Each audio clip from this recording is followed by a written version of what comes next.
سر جی ادبی سفر کا آغاز کیسے ہوا؟ ملتان میں ایسا تھا کہ ایک بیٹھک تھی بڑی مشہور ملتان چھاونی میں. اچھا. جو میرا جنم بھوم ہے. اس ادبی بیٹھک میں پاکستان بھر سے بلکہ ملتان کے تمام تر ادیب، شاعر، نقاد، دانشور اور فلاسفر جمع ہوتے تھے شام کو. بالکل صحیح. میرے میرے والد مرحوم نے مجھے اجازت دی تھی کہ کہیں اور جاؤ یا نہ جاؤ، ان بزرگوں کے پاس بیٹھو اور ان سے سیکھو. واہ. کیونکہ وہ ایک تربیت گاہ تھی. لیکن مسئلہ یہ تھا کہ وہاں دنیا کے ہر موضوع پر گفتگو ہوتی تھی اور میں اسکول کا طالب علم تھا. ابھی میری مونچھیں بھی نہیں پھوٹی تھیں. اچھا. مونچھیں بھی نہیں آئی تھی تو مجھے بالکل وہ بچوں کی طرح ڈیل کرتے تھے. ان کی شفقت ہے اللہ تعالیٰ جو جا چکے انہیں اپنے جوار رحمت پہ جگہ دے، اور جو زندہ ہیں پروردگار انہیں زندہ رکھے. اسی طرح آہستہ آہستہ بچوں کے میں نثر سے میرا آغاز ہوا تھا. اچھا. جیسے آپ نے نثر سے آغاز کیا، پھر رفتہ رفتہ چونکہ تخلیق کار کے اندر تخلیق کار موجود ہوتا ہے. بالکل. اسے کسی خانے میں جانے کی ضرورت نہیں ہوتی، وہ خود بخود دریا اپنا راستہ منتخب کر لیتا ہے. واہ. ٹھیک ہے نا. دریا کو کسی معین راستے کی ضرورت نہیں ہوتی، وہ اپنا راستہ خود تعین کرتا چلا جاتا ہے. افسانہ ہے، ڈرامہ ہے، ناول ہے، شاعری ہے، غزل ہے، نظم ہے، کیا ہے، وہ اپنا راستہ خود، دریا اپنا راستہ خود منتخب کرتا چلا جاتا ہے. پھر اسے صحبتیں دستیاب ہوتی ہیں بڑی بڑی پہاڑوں کی، قداور پہاڑوں کی. جیسے مجھے شخصیات کی، بڑی بڑی بر صغیر کی شخصیات کی صحبتیں میسر ہوئیں، ان کے قدموں میں بہنے کا اتفاق ہوا. واہ واہ واہ. کیا ٹھیک ہے نا. رہنے کا اتفاق ہوا اور پھر ہم نے ان سے سیکھا بہت کچھ. اللہ تعالیٰ ان پہ اپنی شفقتیں، رحمتیں نازل فرمائے. اگر جا چکے ہیں تو اپنے سایہ رحمت میں رکھے. علیل ہیں تو پروردگار انہیں شفائے کاملہ عطا کرے. اور حیات ہیں تو پروردگار ان کی عمر دراز کرے. وہ ہمارے محسن ہیں، ہمارے بزرگ ہیں. ہم نے ان سے بہت کچھ سیکھا ہے اور پورے بر صغیر میں پھیلے ہوئے، پوری دنیا میں پھیلے ہوئے. جانے یہ آواز جہاں جہاں دنیا میں جا رہی. اور میرا جو ساتھی یا بزرگ موجود ہے وہ میرا سلام بھی قبول کرے، میری دعائیں بھی قبول کرے. کیا بات ہے سر جی. نوجوان یوتھ لکھنے کی جانب جاتی ہے، سب سے پہلے بات ہوتی ہے کنسسٹنسی کی. تو کیا چیز ایسی ہے جو آپ کو قلم اٹھانے پر اکساتی ہے؟ قلم ضرور اٹھانا چاہیے لیکن اس سے پہلے مطالعہ کرنا چاہیے. بالکل ٹھیک. ہر چیز کا قاعدہ ہے نا کہ جب ہم ٹریفک کے قوانین پہ عمل کرتے ہیں تو ہمیں سگنلز کا اشارہ دیکھنا چاہیے. بالکل. کہ سبز بتی ہے، زرد بتی ہے، سرخ بتی ہے، چلنا کہاں ہے، ٹھہرنا کہاں ہے اور بالکل کہاں ٹھہر جانا ہے. اسی طرح ایک میکینزم ادیب اور شاعر میں ہونا چاہیے. ٹھہراؤ ہونا چاہیے. لکھنے کی زیادہ کوشش نہیں کرنی چاہیے. اچھا. حافظ چند کی یہ بات ایک 60 کتابوں کا مصنف کہہ رہا ہے. مجھے کسی نے لکھنے سے منع نہیں کیا تھا، لیکن یہ ہے کہ لکھنے سے زیادہ مطالعہ ضروری. اور مطالعہ میں نے دشت میں بھی کیا، صحرا میں بھی کیا، شہروں میں بھی کیا، مسائل میں بھی کیا، مشکلات میں بھی کیا اور اساتذہ نے بھی کروایا. مجھے ایسے لوگ گوہر نایاب دستیاب ہوئے جو خود ایک صاحب مطالعہ لوگ تھے اور آفاقی علوم سے آگہی رکھتے تھے. مجھے ان کی صحبت میں اٹھنے بیٹھنے کا اتفاق ہوا. اور آپ خوش نصیب ہیں کہ ہم جیسے لوگ ابھی موجود ہیں جو اپنے رفتگاں کو یاد کرتے ہیں اور آپ تک پہنچاتے ہیں. بے شک بے شک. آپ ہمیں نہ دیکھیے، ٹھیک ہے، آپ آئیڈیلائز انہیں کیجئے جنہیں آئیڈیلائز ہم نے کیا ہے اور کوشش کیجئے لکھنے کی. دل برداشتہ ہونے کی قطعاً ضرورت نہیں ہے اور اپنے لکھے کو حرف آخر کبھی نہ سمجھیں. بالکل. ہمیشہ اصلاح کی گنجائش رہتی ہے اور ہمیشہ بہتری کے راستے پیدا ہوتے ہیں. بالکل. سر جی آپ نے بات کی صحبت کی، ٹھیک ہے، تو میں میرے جیسے نوجوان شاعر آپ جیسے استاد شاعروں سے متاثر ہوتے ہیں. اور لکھنے کی طرف راغب ہوتے ہیں. میں یہ سننا چاہ رہا ہوں, میں یہ جاننا چاہ رہا ہوں کہ آپ جیسے استاد شاعر جو ہیں اپنے زمانے میں کن سے متاثر ہوئے تھے؟ متاثرین کا تو حلقہ اتنا وسیع ہے کہ اگر میں نام لوں گا تو شام ہو جائے گی, اور یہ شام رات میں بدل جائے گی اور رات صبح میں تحلیل ہو جائے گی, لیکن نام ختم نہیں ہوں گے. میں نے جوش صاحب کا زمانہ دیکھا, میں نے فیض صاحب کا زمانہ دیکھا, میں نے قتیل صاحب کا زمانہ دیکھا, میں نے منیر نیازی صاحب کا زمانہ دیکھا, جون بھائی کا زمانہ دیکھا, فراز صاحب کا زمانہ دیکھا, الحمدللہ افتخار عارف کا, افتخار عارف بھائی کا زمانہ دیکھ رہا ہوں. ان تمام محبوب لوگوں کا زمانہ بھی دیکھ رہا ہوں جو حیات ہیں, میرے ہمعصر ہیں, میرے دوست ہیں, اور جن میں سے بعض جا چکے ہیں ان کا غم ہے, جو حیات ہیں ان کے لیے دعائیں ہیں. بالکل صحیح. تو صحبت یافتگی تو بہت سے لوگوں سے, صحبت یافتہ ان معنوں میں نہیں کہ ہم ان کے دوست تھے, دوست تو نہیں تھے, ہم تو ان کے تلامذہ میں سے تھے, ان سے سیکھنے والے تھے. ہم نے تو ان سے سیکھا کہ اٹھتے کیسے ہیں, بیٹھتے کیسے ہیں, کھاتے کیسے ہیں, پیتے کیسے ہیں, بولتے کیسے ہیں, زندگی کے مختلف زاویے کیسے, ان کا برتاؤ کیا ہوتا ہے, ان کا رویہ کیا ہوتا ہے. اگر کوئی غصے کی بات سنے تو ان کے تیور سے ہم نے بھانپا کہ غصہ یوں برداشت کیا جاتا ہے. اگر کوئی بہت ہی ہنسا دینے والی بات پہ ان کو دیکھا ہم نے کہ بہت ہنسانے والی بات پر بھری محفل میں کھل کے قہقہا نہیں لگانا چاہیے, دھیمے انداز میں مسکرا دینا چاہیے. ہم نے ان سے سیکھا. پھر ہم نے یہ دیکھا کہ تیزی سے سفر کرنے والے, یہ شہرت چاہنے والے منہ کے بل گرتے ہیں, انہیں شہرت حاصل نہیں ہوتی. جس دل میں یہ طمع پیدا ہو جائے کہ مجھے اس کام کے لیے, اس کام کے عوض شہرت ملے گی, وہ شہرت تو نہیں ملتی. میں جن دنوں, آپ نے بتایا میری کتابیں 60 ہیں نثر میں, شاعری میں, جن دنوں میں مجھے کوئی شام ادھار دو پہ کام کر رہا تھا تو میرے وہم و گمان میں نہیں تھا کہ کتاب اتنی مقبول ہوگی کہ اس کا 22واں ایڈیشن چھپ جائے گا. کیا بات, کتاب کا 22واں ایڈیشن چھپے. اگر میری طمع ہوتی کہ کاش اس کو شہرت کا ذریعہ بنا دے, مجھے یقین کامل ہے کہ مجھے شہرت کبھی حاصل نہیں ہو سکتی تھی. تمنا نہیں ہونی چاہیے. تمنا نہیں تھی, مجھے تو تمنا ہی نہیں تھی. اب تو ویسے بھی عمر کہتی ہے کہ شہرت نہیں چاہیے, آبرو چاہیے. مجھ کو شہرت نہیں, آبرو چاہیے, اور ایسی زندگی چاہیے جس میں آبرو ہو. شہرت تو دائمی چیز نہیں ہوتی, آبرو دائمی چیز ہوتی ہے. بالکل صحیح. شاعری کے حوالے سے میرا ایک سوال ہے کہ شاعری کو معاشرے کے مسائل پر مبنی ہونا چاہیے یا پھر روایتی انداز بہتر؟ نہیں, روایتی کیوں ہونا چاہیے. ہم جس معاشرے میں سانس لیتے ہیں ہم اس معاشرے کی بات کریں گے, ان کے مسائل کو, لیکن ان حدود اور قیود میں رہتے ہوئے جو شاعری کے لیے متعین ہے. بالکل ٹھیک. ہم جدت تراشیں گے نہیں اپنے اسلوب میں, انداز نیا رکھیں گے لیکن معاملات کا ذکر کریں گے. لسانیات پر بات کی جاتی ہے جی مختلف شعراء کرام سے, تو لسانیات کی ترقی اور ترویج پر بہت کام کیا جاتا ہے, بات بھی کی جاتی ہے. لیکن میرا سوال یہ ہے کہ عام انسان جو جن کا ادب سے اتنا زیادہ لگاؤ نہیں ہے, عام انسان کی زندگی میں زبان و ادب کی ترقی سے فرق کیا پڑتا ہے؟ یعنی ان کو اگر بتا دیا جائے تو اس میں کیا فرق آئے گا؟ زبان منہ میں رکھا ہوا گوشت کا ایک لوتھڑا ہے. واہ. اگر اس کا جائز استعمال کرے, چاہے جاہل کرے یا عالم کرے, تو یہی مصری کی ڈلی بن جاتی ہے.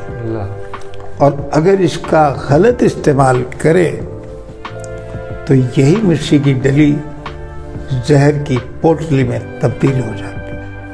زبان اس کا انداز، اس کو ادا کرنا، اس کو بیان کرنا اور بہتری سے بیان کرنا، دھیمے سبک اور میٹھے لہجے میں بیان کرنا زبان کا حسن ہے، زبان کا تقاضا ہے، زبان کی ضرورت ہے۔ اور یہ نہیں ہے کہ صرف پڑھے لکھے لوگ ہی بڑی اچھی زبان بولیں، کم پڑھے لکھے لوگوں کو آپ خواندہ لوگ جو نئی نسل ہے وہ سمجھائے، پیار سے سمجھائے۔ بالکل صحیح۔ یاد رکھیے کبھی یہ کہہ کر کسی کو نصیحت نہ کیجیے میں تمہیں سمجھا رہا ہوں، تو لوگ تو نہیں سمجھتے۔ آپ انہیں کہیں کہ دیکھیں یہ بات آپ اس طرح بھی کہہ سکتے ہیں، تو آپ ذرا میری بات سنیں اور دیکھیں کہ میں نے غلط کہا یا میں نے درست کہا۔ انداز ہونا چاہیے، مخصوص انداز۔ آپ بتائیے، اسے کہیں کہ آپ میری غلطی بتائیے کہ اچھا لگا آپ کو، اچھا لگا نا، تو پھر اچھا لگا تو پھر آپ بھی اسی طرح بولا کریں پلیز۔ مطلب وہ محسن طریقہ، ظاہر تفہیم کا طریقہ یہ ہے کسی کو سمجھانے کا کہ آپ اس کے لہجے میں بات کریں، اس کو پیار سے سمجھائیں۔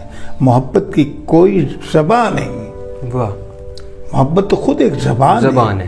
بے شک۔ جی شاعری میں جدیدیت کا جو دور چل رہا ہے، جو رنگ شامل کیا جاتا ہے، اصطلاحات اور انداز، اس کے بارے میں آپ کیا کہنا چاہیں گے جو آج کے دور میں یہ چل رہا ہے؟ ہاں ٹھیک ہے، جدت تو ہونی چاہیے، وقت کے تقاضوں کے مطابق جدت ہونی چاہیے، لیکن ہمیں شاعر کا پورا مطالعہ کرنا پڑے گا، دیکھنا پڑے گا کہ اس کی شاعری میں شاعری کے لوازم کتنے ہیں، وہ شعری تقاضوں پہ کتنا پورا اترتا ہے۔ جدت کے تقاضے تو اپنی جگہ ہے، ہمیں شاعری بھی تو دیکھنی ہے کہ شاعری کتنی ہے۔ ایک چھٹانک ہے یا ایک پاؤ ہے یا 1 کلو ہے، کتنی شاعری کتنی ہے۔ صرف تجربہ 1.5 کلو ہو اور شاعری 1 چھٹانک ہو تو کیا فائدہ۔ ہمیں تجربات، ماڈرنزم جسے کہتے ہیں، اس سے گریز نہیں کرنا چاہیے، ہمیں کرنا چاہیے۔ خود میری اپنی شاعری میں وہ الفاظ آئے جو اردو شاعری میں بہت کم دکھائی دیتے ہیں۔ مثلا میں نے کلاشنکوف کا ذکر کیا ہے، کلاشنکوف کے آگے میرے اشعار کیا کرتے ہیں۔ تو بات یہ ہے کہ جب اشعار خاموش ہو جاتے ہیں کلاشنکوف کے آگے تو وہ اشعار چپ ہو جاتے ہیں، لیکن بات یہ ہے کہ جدت کا آپ دانستہ وہ کوشش نہ کریں۔ جدت اگر در آئے، خود بخود آ جائے تو جدت بن جاتی ہے، قبول ہو جاتی ہے۔ بالکل صحیح۔ قبول عام کی سند حاصل ہو۔ غالب بھی اپنے عہد کے جدید شاعر تھے، واہ بے شک۔ اقبال اپنے عہد کے جدید شاعر تھے۔ دیکھیے آج ہم کیوں یاد کرتے ہیں، ان کا نام سنتے ہیں ہم احترام سے، محبت سے، عقیدت سے انہیں یاد کرتے ہیں۔ اس کی بنیادی وجہ ہے کہ وہ اپنے عصر کی آواز تھی، اپنے دور کی۔ جی نوجوانوں میں آپ چونکہ نوجوانوں کو پڑھا بھی ہوگا، آپ کے شاگرد بھی کتنے ہوں گے، تو آپ نوجوانوں میں شعر و ادب کا مستقبل کیا دیکھتے ہیں؟ شعر و ادب کا مستقبل اچھا ہے، لیکن میں ان سے گزارش یہ کروں گا، آپ سب سے گزارش کرتا رہتا ہوں کہ مطالعے پہ ذرا زیادہ زور دیں اور لکھیں، ہمت نہ ہاریں کبھی۔ ٹھیک۔ کسی کے کہنے پر آپ دل برداشتہ نہ ہوں، اگر کوئی تنقید کرتا ہے تو آپ دل برداشتہ نہ ہوں، اپنی ہمت کو جوان رکھیں، حوصلوں کو جوان رکھیں، اپنے مطالعے کو جاری رکھیں، ریاضت جاری رکھیں، لکھیں۔ اور یہی پیغام ہے میرا ان کے لیے کہ لکھیں۔ مطالعے کی بات کی آپ، مطالعہ کریں، اس کے لیے کتابوں کا پڑھنا، لیکن دیکھا جا رہا ہے کہ کتب بینی کا جو رجحان ہے وہ بہت کم ہوتا جا رہا ہے، اس کی کیا وجہ آپ دیکھتے ہیں؟ کتب بینی کا رجحان کی کمی کی ایک وجہ تو یہ ہے کہ مادیت پرستی کا دور آ گیا ہے، لوگوں کی تفریحات اور ترجیحات بدل چکی ہیں۔ ٹھیک ہے نا، آپ لوگوں کی ترجیح کتاب نہیں رہی ہے، اب لوگوں کی ترجیح ہے کھانا پینا، لباس، آرائش، زیبائش۔ دکھاوا زیادہ ہے، زیبائش زیادہ ہے۔ 200-300 روپے کی کتاب نہیں خریدیں گے، 1000 روپے کا برگر لے لیں گے، ٹھیک ہے، چپل یا جوتا خریدنا ہے تو برانڈڈ خریدنا ہے، شرٹ خریدنی ہے، کتاب کی جانب کم جانا ہے تو وہ خرید لیں گے، قیمتی سے قیمتی، لیکن سستی کتاب، اچھی کتاب اگر مل رہی ہے تو وہ نہیں خریدیں گے۔ اس کی بنیادی وجہ یہ مادیت پرستی نے لوگوں کا رجحان بگاڑ کے رکھ دیا، مذاق تباہ کر دیا، اور پھر یہ خود ساختہ شاعروں نے جو راتوں رات شاعر یا ادیب یا دانشور بننے کی کوشش کرتے ہیں، جیب سے پیسہ دیتے ہیں اور پبلشر سے کتاب چھپواتے ہیں اور مارکیٹ میں لے آتے ہیں، انہوں نے بھی ذوق کو بہت حد تک آلودہ کیا ہے۔ میں یہ نہیں کہتا انہیں کتاب نہیں لانی چاہیے، انہیں کتاب بھی لانی چاہیے، لیکن کچھ انتظار کرنا چاہیے، مطالعہ کرنا چاہیے، اپنے بڑوں سے سیکھنا چاہیے۔ کتاب لائیں، کیوں نہ لائیں؟ بالکل صحیح۔ یہی تو نہیں کہ ایک جنگل میں ایک ہی درخت رہیں گے، مزید درخت نہیں اگیں گے، درختوں کو اگنا چاہیے، ہاں، بوڑھے برگدوں کو دھیرے دھیرے دھیرے دھیرے جگہ چھوڑنی چاہیے، وہ آگے پھل دیں، آگے تاکہ پھلدار پیڑ آئیں، خوشبودار پودے آئیں۔ جیسے آپ کے اندر ایک جذبہ سکھانے کا، اب نوجوانوں کو آپ دیکھتے ہیں تو آپ کے دل میں ایک چیز آتی ہے کہ میں ان کو سکھاؤں، ان میں بھی جذبہ، یعنی کہ ہم میں بھی جذبہ سیکھنے کا، لیکن بہت دیکھا جاتا ہے یہ کہ لوگوں میں سیکھنے اور سکھانے کا جذبہ بہت کم ہوتا جا رہا ہے، اس کی کیا وجہ آپ بتا سکتے ہیں؟ میں اس کی ایک وجہ تو یہ عرض کروں گا، سکھانے والوں کو بخل سے کام نہیں لینا چاہیے، یہ صدقہ جاریہ ہے۔ بالکل صحیح، یہ معاوضہ صدقہ جاریہ ہے، ہم اس سے لیتے ہیں، واہ بے شک، ہم دنیا سے نہیں لیتے، ہم اس سے لیتے ہیں۔ سکھانے والے کو یہ سوچنا چاہیے کہ اگر وہ ادھر کچھ دے گا تو ادھر سے اسے جانے کیا کچھ ملے گا، یہ تو دعائیں دے گا اور اس کی دعائیں وہاں پہنچیں گی اور وہاں کے در کھل جائیں گے تو نعمتیں برسیں گی۔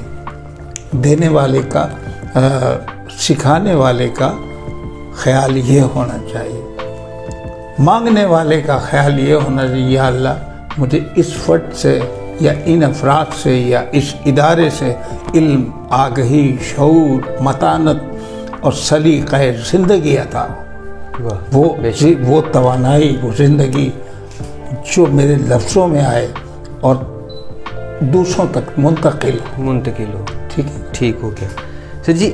خصوصی سوال میں نے رکھا ہوا کہ ہم اختتام کی جانب جا رہے ہیں، ادب کے حوالے سے آپ حال، مستقبل اور ماضی کے بارے میں کیا بتائیں گے؟ ماضی میں ادب کیسا تھا، اب آپ کیسا دیکھ رہے ہیں، اور آنے والے دن میں ادب کیسا ہو سکتا ہے؟ اچھا، 3 سوال، ماضی، حال اور مستقبل میں ادب۔ ماضی کا ادب تو جو ہے اس کی کلاسیکل حیثیت ہے جو ہمیشہ دائم اور برقرار رہے گی، وہ اصول ہیں جو متعین ہو جاتے ہیں ایک مرتبہ۔ بالکل صحیح۔ حال کا ادب اس کا عکس ہے، مستقبل کا حال اللہ بہتر بتاتا ہے، لیکن آثار یہ بتاتے ہیں کہ مستقبل میں چونکہ مشینی ذرائع زیادہ استعمال ہوں گے، ٹیکنک زیادہ یوز ہوں گی، آپ جیسے کتاب آ گئی ہے، PDF پہ آ گئی ہے، ای پیپر آنے لگے ہیں، ای بکس آنے لگی ہیں، اس طرح منتقل تو ہو جائیں گے، سانچے بدل جائیں گے، روشنیاں رہیں گی اور روشنیوں کو رہنا چاہیے۔ تو مستقبل تو میں اچھا دیکھتا ہوں، لیکن ایک بات پہ میں بار بار چھوڑ دوں گا کہ اپنے مستقبل کی تابندگی کے لیے اپنے ماضی کے طاقچوں پہ جگمگاتے ہوئے چراغوں کو فراموش نہ کیجیے گا، اپنے حال کے دالان میں چمکتے ہوئے فانوس کو فراموش مت کیجیے، اپنے حال کو بھی یاد رکھیے، اپنے ماضی کو بھی حال رکھیے۔ قومیں آباد تب ہوتی ہیں جب اپنا ماضی یاد رکھتی ہیں، اپنے حال کی قدر کرتی ہیں، مستقبل کی طرف گامزن ہوتی ہیں۔ ایک سوال ذہن میں آ رہا تھا شروع سے، جو آپ نے ذکر کیا کہ مجھے کوئی شام ادھار دو، 22 ایڈیشن ماشاءاللہ سے آ چکے ہیں۔ ایک چیز یہ دیکھی جاتی ہے کہ کسی کے اگر 2 3 حد 6 ایڈیشن اگر آ جائے تو اس کا تو پاؤں جو ہے وہ زمین پہ نہیں لگتا، تو ماشاءاللہ سے آپ کے 22 ایڈیشن آ چکے ہیں، تو اس کے مطلب کیا ہوتے ہیں، کیا احساسات ہوتے ہیں؟ بس وہ اصل میں